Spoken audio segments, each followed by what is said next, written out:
Hello everyone, this is Jessica with Black Travelers Network. Today's story promises to be a controversial story. It comes to us by way of NBCPhiladelphia.com. This story is titled Philadelphia Pushes Forward with Creating Drug-Safe Injection Sites as Part of the Fight Against the Opioid Crisis.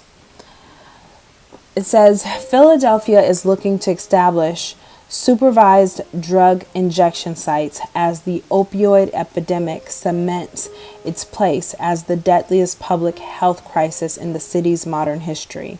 City officials announced Tuesday afternoon they would encourage the development of addiction engagement sites that, among providing other services, would oversee medically supervised drug consumption. Often known as safe injection sites, the centers are staffed with medical professionals who can immediately respond to an overdose. They also provide critical access to addiction rehabilitation services and clean medical supplies like needles. Dr. Thomas Farley, a city health commissioner, said the core purpose of the sites would be interfacing with drug users and offering addiction treatment centers.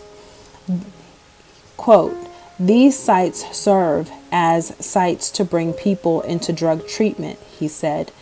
"We don't see this as simply a site for supervised injection," end quote.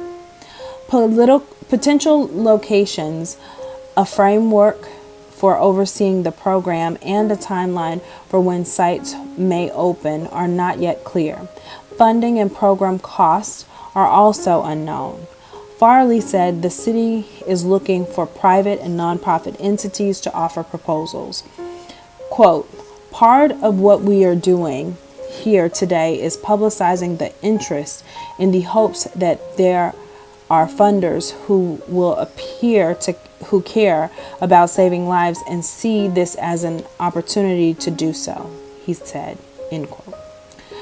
Philadelphia, which saw more than 1,200 overdose deaths in 2018, fueled by the opioid crisis, could become the first U.S. city to create such a program, though other municipalities have floated similar proposals. Seattle, Washington, is in the planning stages of creating a site. Vancouver, Canada, has operated 2 sites for more than 10 years. Late last year, a delegation of city officials visited both Vancouver and Seattle to learn more about their programs and get guidance on creating such a site. Within hours of being announced, the proposal already received a sharp rebuke from Pennsylvania's Attorney General. He said, quote, "There is no safe way to inject heroin, fentanyl, and carfentanil. These are dangerous drugs with devastating consequences," Pennsylvania's Attorney General Josh Shapiro said in a statement. Shapiro added that such a program isn't, quote, "an effective path of treatment," end quote. Tuesday's decision makes good a recommendation put forth last year by the mayor's task force to combat an opioid epidemic. Establishing safe injection sites was one of 18 prevention action items included in the group's final report. Harm reduction advocates have long called for the creation of such sites, which could reduce the speed of diseases. A health department report estimates one site that sees around 2,000 people a year could prevent 24 to 76 overdose deaths. As many as 18 HIV infections and 213 hepatitis C infections could be stopped as well, the report says. Philadelphia's decade-old needle exchange program, operated through the Kensington-based nonprofit Prevention Point Philadelphia, helped reduce the HIV rate during the height of the AIDS crisis to 5%. Still, such centers create legal gray area and are sure to be sources of ire for communities where open-air drug use is rampant.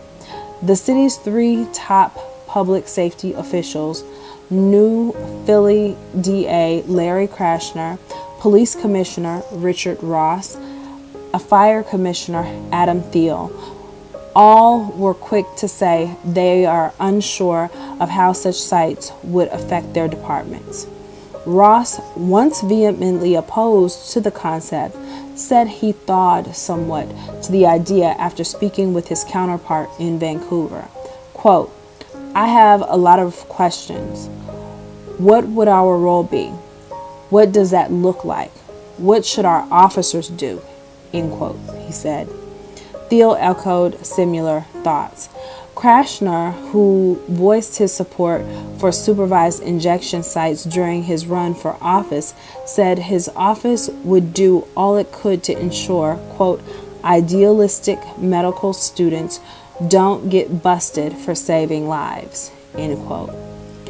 Quote, "Sometimes you can commit a minor violation in the interest of preventing a greater harm," end quote, Krasner said.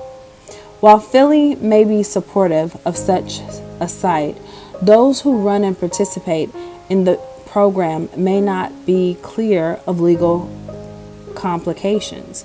Federal law would still apply, and the Trump administration has shown a willingness to turn back towards a war on drugs strategy. A few weeks ago, U.S. Attorney General Jeff Sessions rolled back an Obama administration's policy telling prosecutors to avoid enforcing marijuana laws in states that have legalized the drug. City officials said they would be helpless in attempting to stop federal agents from raiding a location, seizing the property, and arresting all connected with it. But Brian Abernathy, Philadelphia's first deputy managing director, said he hopes the feds direct their efforts elsewhere. Quote, "We're confident and hopeful that the federal government has more important things to do than to not save people's lives," he said. And that's, in a nutshell, the end of the article. My question to you is this hypocritical on the part of the city of Philadelphia to create injection sites that basically give citizens the right to come in an environment that's been pre-approved to consume drugs? I mean, I think this is a really interesting solution to a problem that has been existing for many years. You know, critics are going to have a lot to say on this topic, especially when you look at how this was never an option for those who were caught in the crack epidemic. You know, we have, especially in the African American community, you have primarily African American men, but definitely African American women as well, who were railroaded and funneled into the prison system for everything from crack cocaine to possession of marijuana, and this was not a solution. So I want to pitch this over to you guys. Take some time to hit the subscribe button and leave a comment in the comment section. Let us know what you think. Would you approve of your city having an site where drug users could come and safely consume their drugs and be assisted by medical professionals who can, kind of watch over them for possible drug overdose prevention? Or is this just a bad idea? I was really stunned by this story, but nevertheless, I thought it was important to share with you. Thank you for tuning in, and Black Travelers Network.